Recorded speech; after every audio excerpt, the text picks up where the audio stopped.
Hello mga mare! Welcome to my mini vlog!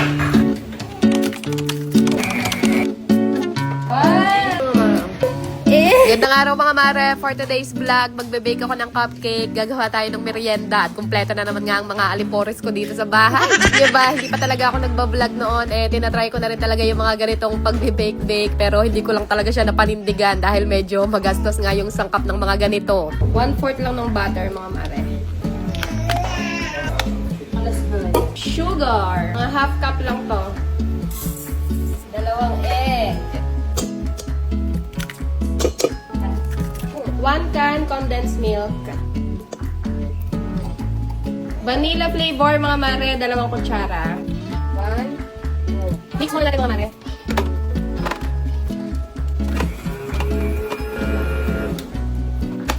Then, sa separate bowl, mga mare, nagmix lang ako ng ganitong Maya Hot Cake Mix. Bale, 3 pack ng 250 grams yung nagamit ko dyan. Then, nag-add lang din ako ng 1 kutsarang baking powder. I-mix lang natin yan ng maigi. Pagkatapos, ihahalo na natin yan dito sa mga ingredients na pinaghalo-halo din natin kanina. Then, balik lang uli natin yan dito sa mixer para mahalo siya maigi. Then, nag-add lang din ako ng konting tubig dahil medyo dry nga yung mixture natin. Ganitong consistency kasi yung ina-achieve natin. Then, nag-add lang din pala ako ng cheese para mas malinamnam nga itong ating mixture. Then, transfer na natin tong mixture na ginawa natin dito sa baking tray. Gumamit lang ako ng ganitong mga paper cup para hindi siya dumikit. Tapos, nag-toppings lang din ako sa ibabaw ng ganitong chocolate chips tsaka cheese. Cheese flavor tsaka chocolate chip flavor. Bale, na-preheat ko na pala kanina tong oven na gagamitin natin mga mare. Bebake lang natin yan dito ng 180 degree for 30 minutes. Ito na ang ating unang salang. Wow! Unang salang! Sablay agad. Sablay, mga mare. Pero mukha pa rin namang masarap. Ano lang, naparami lang yung takal. So, ayun nga mga mare, unang salang, palpak agad. Hindi ko maiwasan. Gusto mong tinapay? Opo, okay. Wait lang. Wow! Ano gusto mo ako? Sabi mo? Yummy? So, ito na nga ang mga alipores na tinutukoy ko mga mare. Itong ating mga pamangkin na madudusing.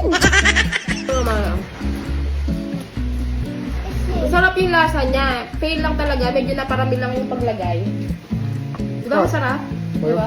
Masarap at timpla na. Ang hihi pa. Takaw. May mantika, di ba? Say thank you.